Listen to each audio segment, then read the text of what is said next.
Apex of renal pyramid पे कुछ nipple like structure होती है जिनको क्या बोला, रीनल पेपिला। ये एपेक्स है ना पिरामिड का, ये पिरामिड है और पिरामिड का ये एपेक्स है, और यहाँ पे कुछ जो है उभार लाइक ऐसे निपल लाइक स्ट्रक्चर्स बनाई थी, और इन्हीं को क्या बोला गया, रीनल पेपिला बोला गया, रीनल पेपिला है ना, रीनल पेपिला। प्रत्येक पेपिला जो होता है इसके पास क्या क्या होता है, लार्ज कलेक्टिंग डक्ट होती है।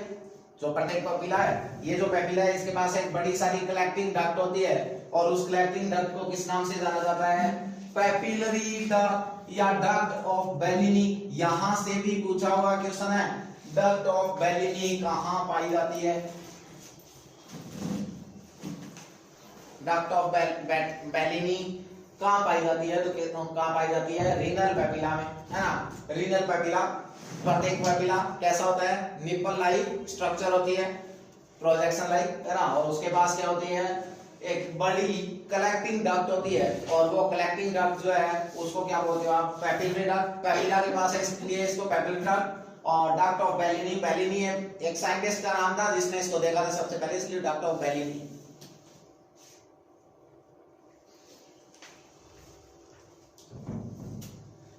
एक होता है माइनर कैलिक्स, जो हमने यहाँ बनाए थे, कैलिक्स बनाए थे छोटे छोटे इस तरीके के, है ना, माइनर कैलिक्स, इस तरीके की स्ट्रक्चर्स बनाई थी जिनको बोला जाता है क्या, माइनर कैलिक्स। और माइनर कैलिक्स होती है ये ट्यूब लाइक स्ट्रक्चर होती है, कैसी होती है, ट्यूब के लाइक स्ट्रक्चर्स होती है। नंबर में 6 to 18 होते हैं, 6 से लेके 18 होते हैं नंबर्स के अंदर, और यूरिन को लेने का काम करते हैं कहां से, रीनल पेपिला से। क्या होगा, कॉर्टेक्स पार्ट को, हमने कहा कि कॉर्टेक्स पार्ट जो ब्लड को सप्लाई कर, ब्लड को फिल्टर करता है, क्यों, क्योंकि कॉर्टेक्स पार्ट के पास कौन होता है आपका, ग्लोमेरुलस, है ना। अभी हम देखेंगे आगे नेफ्रॉन पढ़ेंगे तब देखेंगे कि नेफ्रॉन का कौन कौन सा पार्ट जो है वो कहां कहां होता है। तो जो आपका नेफ्रॉन का ग्लोमेरुलस, जो बोमन कैप्सूल आप जिसको बोलते हो, वो वाला पार्ट जो होता है वो कहां होता है, आपके कॉर्टेक्स पार्ट में। तो वहां से ब्लड क्या होता है, फिल्टर होता है, और वहां से ब्लड फिल्टर होकर कहां आता है, मेडुला में, और ये फिल्टर करता है, ये फिल्टर करके कहां डाल देता है, इस रीनल जो है पिरामिड में, और पिरामिड से होती है पेपिला, और पेपिला की जो कलेक्टिंग डक्ट थी वो किसमें डालेगी, माइनर कैलिक्स में। तो क्या करेगा, ये यूरिन रिसीव करेगा कहां से, रीनल पेपिला से, रीनल पेपिला से इसको रिसीव करेगा यूरिन को। और सबसे इंपॉर्टेंट बात, pacemaker of peristaltic movement is present in this part. जो आपके यूरिन को पास करने के लिए जो मूवमेंट जो होती है, उन मूवमेंट को, एक तरीके की पेरिस्टाल्टिक मूवमेंट है वो भी, उन पेरिस्टाल्टिक मूवमेंट के लिए जो पेस मेकर होता है वो किसके पास होता है, इन माइनर कैलिक्स के पास होता है। सबसे इंपॉर्टेंट बात है, ध्यान रखिएगा, क्वेश्चन पूछा जा सकता है।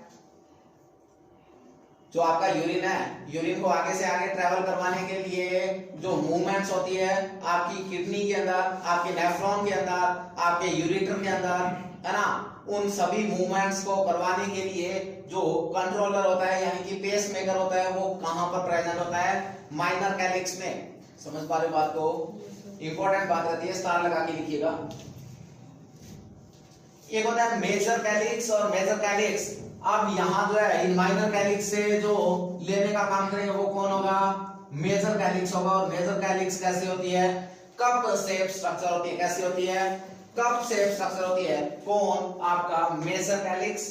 और ये नंबर में कितने, 3 to 4 नंबर्स के अंदर होते हैं, 3 से 4 या 2 से 4 माइनर कैलिक्स जो है वो क्या करते हैं, मिलके एक मेजर कैलिक्स को बनाते हैं। जो आपके माइनर कैलिक्स थे, 2 से 4 माइनर कैलिक्स मिलके एक मेजर कैलिक्स को बनाते हैं। और मेजर कैलिक्स के नंबर कितने होते हैं, 3 से 4 मेजर कैलिक्स जो है वो क्या होते हैं, आपकी किडनी में प्रेजेंट होते हैं। और ये क्या करेंगे, आपके माइनर कैलिक्स से यूरिन को लेने का काम करेंगे। समझ पा रहे हो बात को।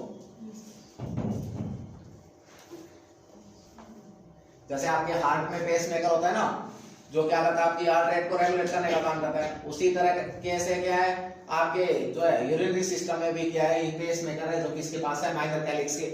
और ये क्या करेगा, आपका जो यूरिन का फ्लो है उसको आगे भेजना है, उसको रेगुलेट करने का काम करेगा।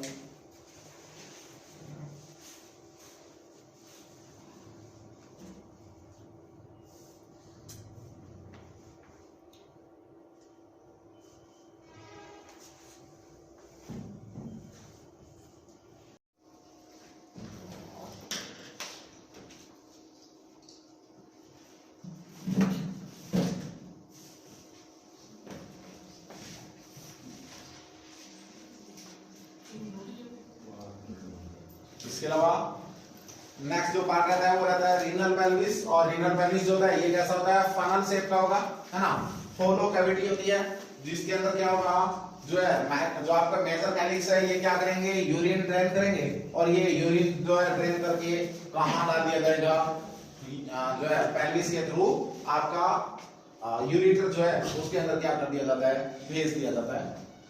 यहाँ पर जो है ये जहां से आपका यूरेटर इंटर होगा, जहां से नर्व इंटर होगी, जहां से ब्लड वेसल जाएगी, और जहां से जो आपकी आर्टरी अंदर जाएगी, और जहां से आपकी कौन वेन जो है वो बाहर निकलेगी, वो एक स्पेस होगा, और उस स्पेस को आप किस नाम से जानोगे, हाइलम के नाम से, है ना। जैसे आपकी ये किडनी है तो यहां से यूरेटर निकल रहा है ना, यहां से यूरेटर निकला, और यहां से ही आपकी क्या होगी, ब्लड वेसल भी अंदर जाएगी, आर्टरी तो जाएगी, और वेन जो है वो आपकी क्या होगी, बाहर जाएगी। तो ये एक निश्चित एक स्पेस बन गया ना, साथ के साथ यहाँ से नर्व भी जाएगी। ये जो एक स्पेस है जहां से क्या हो रहा है, आर्टरी अंदर जा रही है, वेन बाहर आ रही है ना, यूरेटर भी यहां से अंदर जा रहा है, नर्व भी जा रही है, तो इस स्पेस को क्या बोलोगे आप, हाइलम के नाम से जानोगे, हाइलम। और एक होता है रीनल साइनस या रीनल कॉलम, और ये क्या होता है, होलो स्पेस होता है आपकी किडनी के अंदर, जो क्या होगा, ब्लड वेसल्स को क्या करेगा, जो है ब्लड वेसल को जाने के लिए, जो है नर्व सप्लाई को जाने के लिए, लिम्फ सप्लाई जाने के लिए क्या होगा, जगह देने का काम करेगा, या उनको डिस्ट्रीब्यूट कराने का काम करेगा। रीनल कॉलम कौन सा था, बनाया था ना अभी,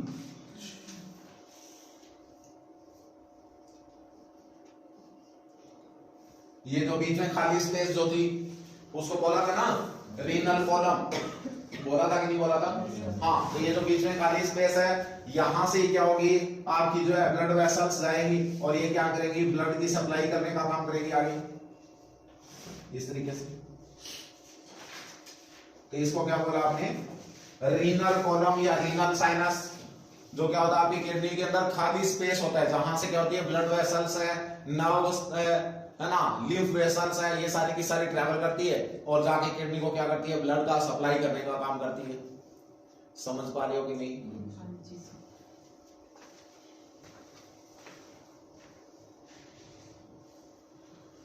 और यहां से आपसे पूछा जा सकता है कि आपकी किडनी को टोटल कार्डियक आउटपुट का कितना % ब्लड सप्लाई होता है, तो आपकी किडनी टोटल कार्डियक आउटपुट का 20 से 25% ब्लड लेती है, यानी कि 1000 से लेके 1300 ml, है ना।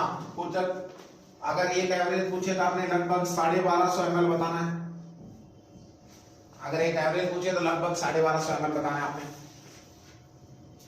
है ना। जैसे मान लो अगर आप 20% निकालो तो कितना हो जाए,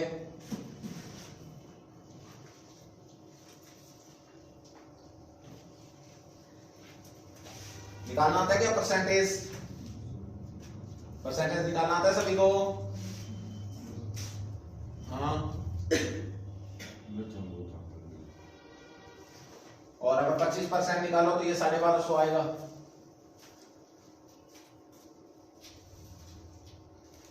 आता है कि बताऊं,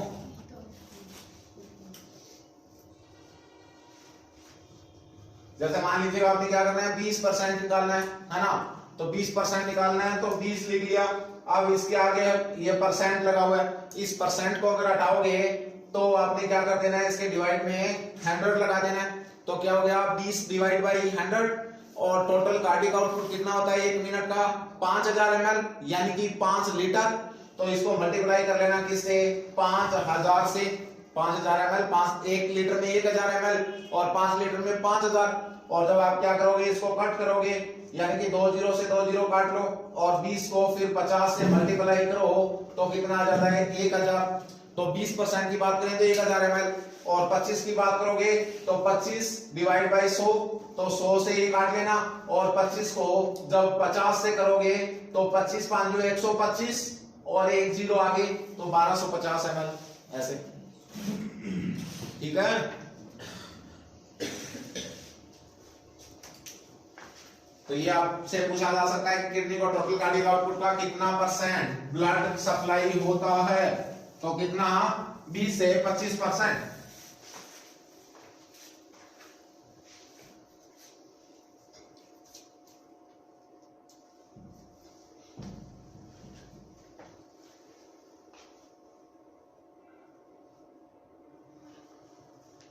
एक कंडीशन होती है नेफ्रोपोटोसिस, या जिसको बोला जाता है क्या, फ्लोटिंग किडनी।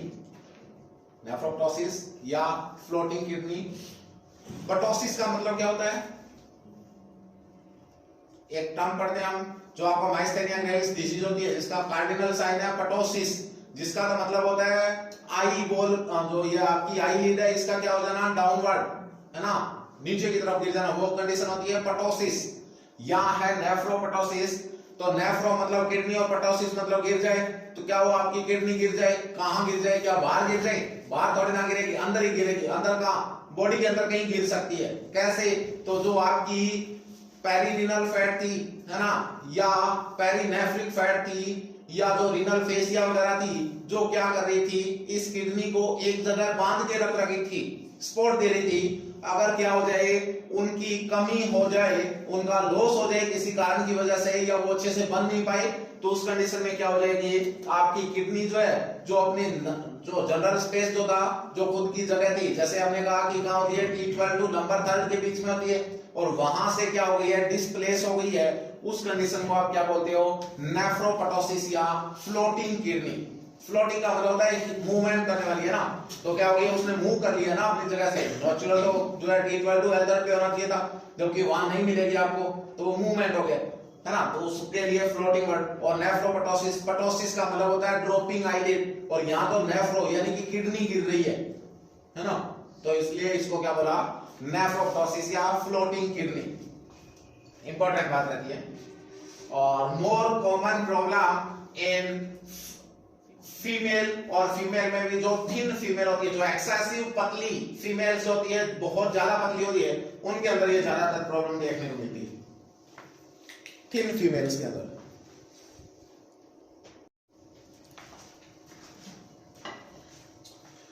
तो माइक्रोस्कोपिक स्ट्रक्चर में देखेंगे हम, नेफ्रॉन आता है, और नेफ्रॉन जो है आपकी किडनी की बेसिक फंक्शनल और स्ट्रक्चरल यूनिट है। जैसे आपकी बॉडी की फंक्शनल और स्ट्रक्चरल यूनिट कौन है, सेल है। आपके नर्वस सिस्टम का बेसिक फंक्शनल और स्ट्रक्चरल यूनिट कौन, आपका न्यूरॉन है। ठीक उसी तरीके से आपका नेफ्रॉन जो है वो आपकी किडनी का बेसिक फंक्शनल और स्ट्रक्चरल यूनिट रहता है ना। और या बोल सकते हो filtering and functional unit of kidney are nephron, क्योंकि ये फिल्टर करने का काम करेगा, है ना। तो फंक्शनल एंड स्ट्रक्चरल यूनिट और फिल्टरिंग यूनिट ऑफ किडनी कौन है, आपका नेफ्रॉन रहता है। अप्रोक्सीमेटली सामान्यतया 1 मिलियन नेफ्रॉन जो है वो प्रेजेंट होते हैं किसमें, एक किडनी में। तो दोनों किडनी में मिला के लगभग 2 से 2.5 मिलियन जो है क्या होते हैं, नेफ्रॉन होते हैं। 1 मिलियन में कितना लाख होता है, 1 मिलियन, और 1 मिलियन में कितने लाख, 10 लाख, है ना। 1 मिलियन में 10 लाख, तो यानी कि आपकी एक किडनी के अंदर लगभग 10 लाख नेफ्रॉन होते हैं, और दोनों किडनीज के अंदर मिला के ये नेफ्रॉन्स की संख्या कितनी हो जाएगी, लगभग 20 लाख। एक नेफ्रॉन जो है वो आपका लगभग 3 सेंटीमीटर लंबाई के अंदर होता है, 3 सेंटीमीटर लेंथ होती है किसकी, एक नेफ्रॉन की। और नेफ्रॉन जो है ये कहां लोकेटेड होता है, आपके कॉर्टेक्स और मेडुला पार्ट के अंदर। हम देखेंगे कि कौन सा पार्ट जो है कॉर्टेक्स में होता है, और कौन सा पार्ट जो है वो मेडुला में होता है। और सबसे इंपॉर्टेंट बात कि जब कोई पर्सन 40 से 50 साल की उम्र को क्रॉस कर लेता है, उसके बाद आपकी किडनी में से प्रत्येक साल 1% नेफ्रॉन कम होना शुरू हो जाते हैं। 1% निकालो तो कितना, 10 लाख का 1% कितना,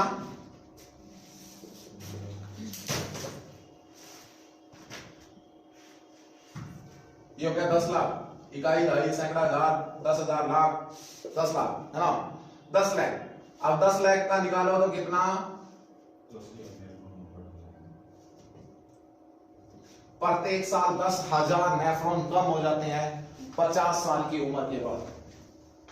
समझ पा रहे बात को, है ना।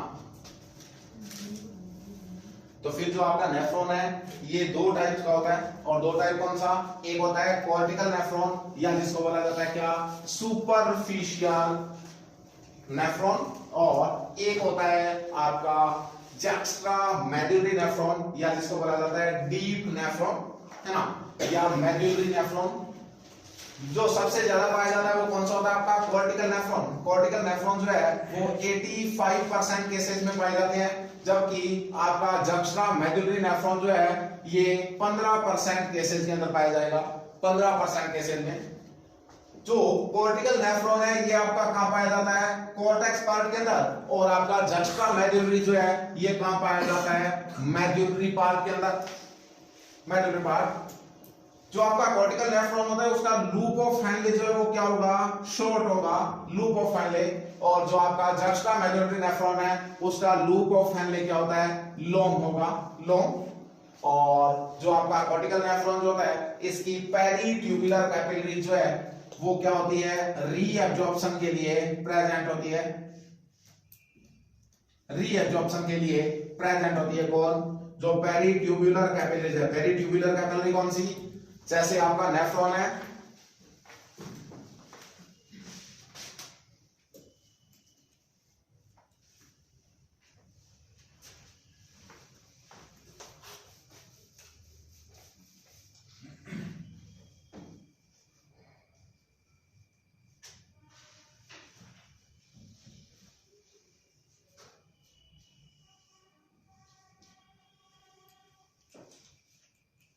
ये आपका नेफ्रॉन है ना। और इस नेफ्रॉन में से आपकी जो निकलेगी कौन, एफेरेंट और इफेरेंट, है ना। इधर से आता है कौन, एफेरेंट, और इधर से निकलता है कौन, इफेरेंट। तो ये जो जनरली क्या होती है आपकी, ये जो इफेरेंट आर्टेरियोल जो होता है इसकी ये जो कैपिलरी जो होती है ना, ये क्या होती है, इसके ऊपर से ऐसे लिपटी हुई रहती है।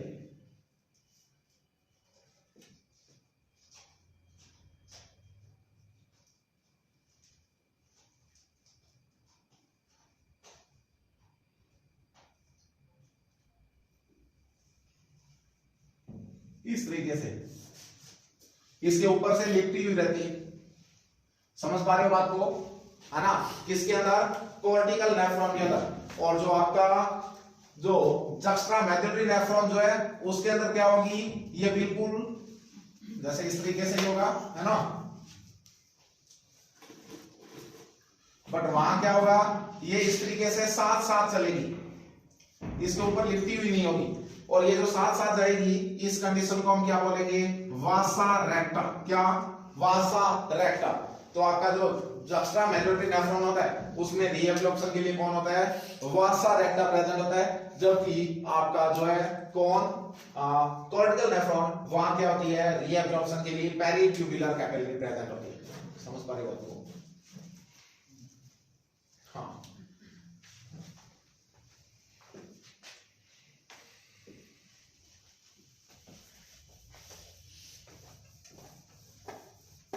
समझे क्या ये, नहीं समझ आए, नहीं है।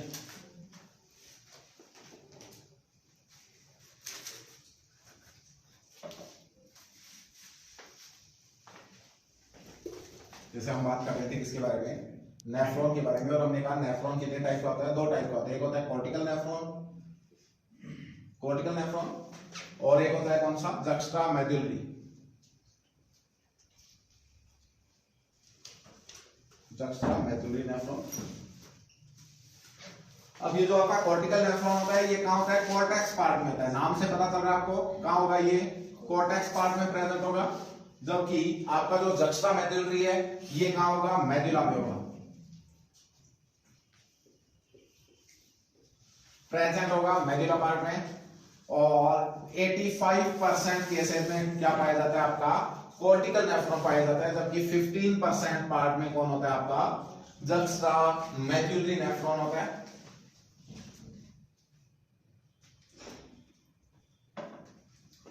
इसके अलावा अगर बात करें तो जो आपका कॉर्टिकल नेफ्रॉन जो होता है इसका लूप ऑफ फैनले जो है, हाँ, शॉर्ट होता है, शॉर्ट होता है। जबकि ये जो आपका जक्स्ट्रा मेडुलरी नेफ्रॉन है इसका क्या होता है, लूप ऑफ फैनले लॉन्ग होगा।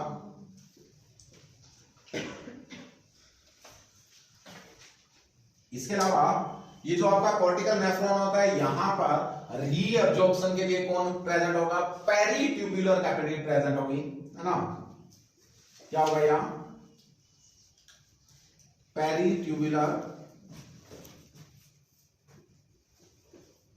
capillaries are present for reabsorption।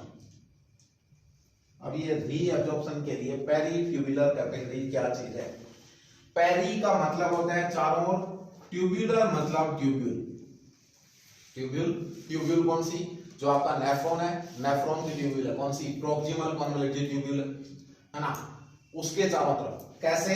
जैसे क्या हुआ, ये आपका नेफ्रॉन है और ये क्या पीसीटी है इसकी, ये यहां से ये लूप ऑफ फैनले, ये डीसीटी कलेक्टिंग डक्ट है ना, इस तरीके से। और यहां से इसमें क्या आ रहा है? एफरेंट आर्टरियोल, और ये इधर निकल रहा है कौन? इफरेंट आर्टरियोल। एफरेंट आर्टरियोल जो है ये क्या होगा, इसके अंदर ब्लड को लेके आएगा और यहां से क्या होता है, ब्लड आपका फिल्टर होता है और उस ब्लड में से फिल्ट्रेट निकलते हैं है ना, और फिल्ट्रेट कहां पहुंचते हैं? इस जगह पे। और ये कौन है? पीसीटी, जो क्या करती है? मैक्सिमम रीअब्जॉर्ब करने का काम करती है, जो फिल्ट्रेट सब्सटेंस को। अब ये रीअब्जॉर्ब करके कहां डाले फिर? तो क्या है, ये जो आपका इफरेंट आर्टरियोल होता है, ये इफरेंट आर्टरियोल से चलती है और ये इफरेंट आर्टरियोल क्या है, यहां से इसको वापस एब्जॉर्ब करेगा ना। तो एब्जॉर्ब करने के लिए क्या है, इसके ऊपर से लिफ्ट हुआ रहता है ताकि क्या हो, एब्जॉर्प्शन अच्छे से कर सके। इस तरीके से ये रिकॉइल रहेगा, इसके ऊपर लिपटा हुआ रहेगा।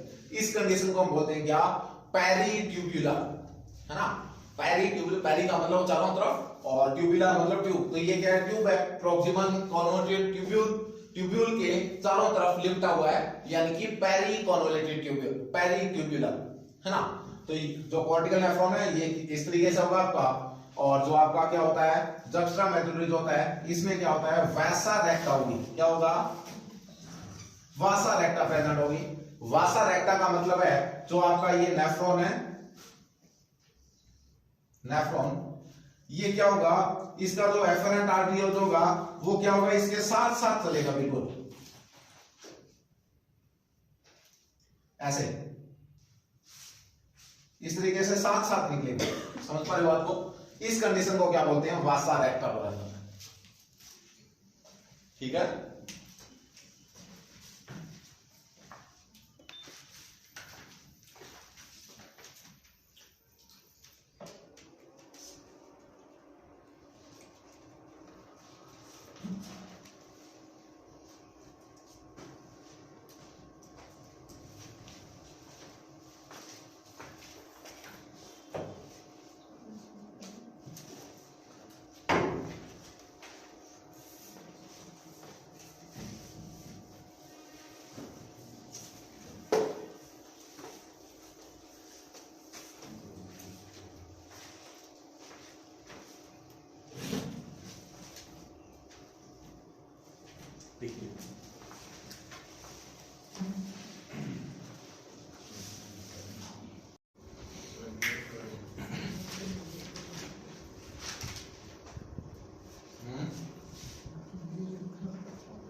हो गया?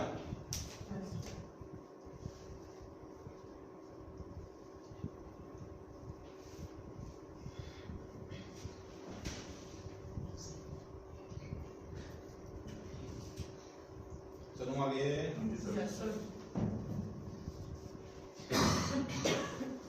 अब जो है आपकी ट्यूब होती है, नेफ्रॉन के चारों तरफ क्या रहती है, सराउंडिंग रहती है और नेटवर्क बना के रखती है, जो ब्लड वेसल, और ये टिश्यूज के अंदर से होते हुए निकलेगी, है ना।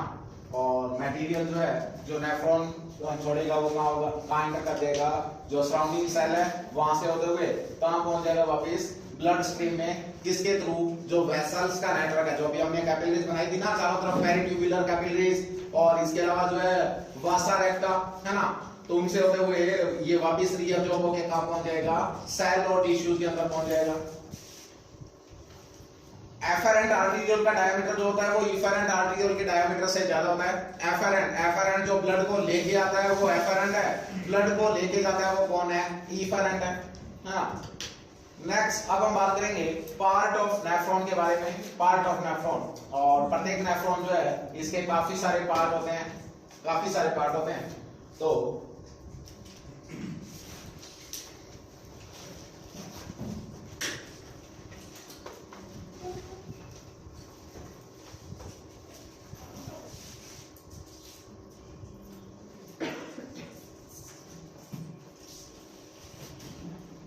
ये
क्या है आपका एफरेंट आर्टेरियोल।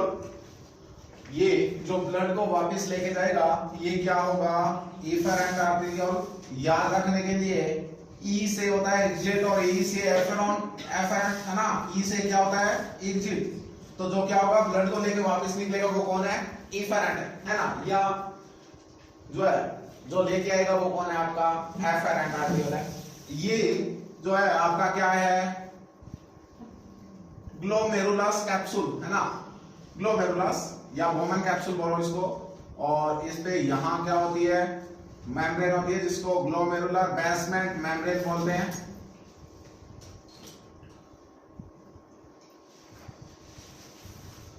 ये आपकी ग्लोमेरुलर बेसमेंट मेम्ब्रेन है।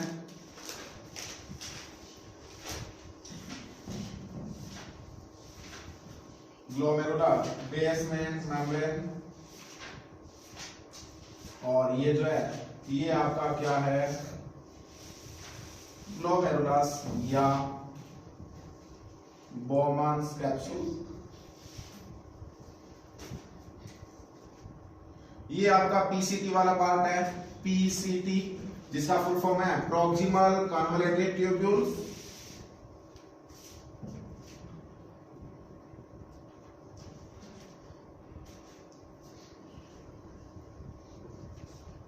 कन्वोल्यूटेड ट्यूब्यूल्स जो क्या करती है मैक्सिमम अब्जॉर्प्शन करने का काम करेगी। ये आपका डिसेंडिंग लूप ऑफ हेनले।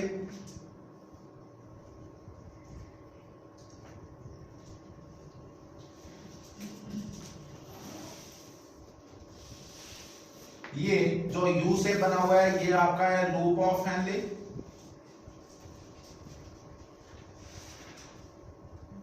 और यहां से जो ऊपर की तरफ जा रहा है ये कौन है असेंडिंग लूप ऑफ हेनले।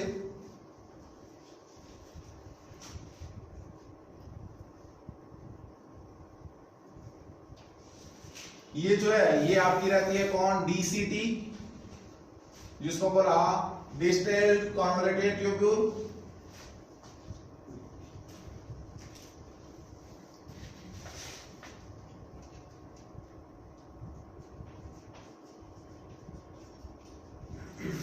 और ये आगे की तरफ आपकी कौन है कलेक्टिंग डक्ट। कलेक्टिंग डक्ट ये जो आपकी पीसीटी है ये क्या करेगी मैक्सिमम अब्जॉर्प्शन करेगी कोई भी न्यूट्रिएंट है ना उसका। और यहां पर क्या होता है टफ्ट ऑफ कैपिलरीज होती है। कैपिलरीज का गुच्छा होता है काफी सारी। और इस कैपिलरीज के गुच्छे के अंदर कुछ स्पेसिफिक सेल होती है। इन सेल को मैसेंजियल सेल बोला जाता है। Mesangial cell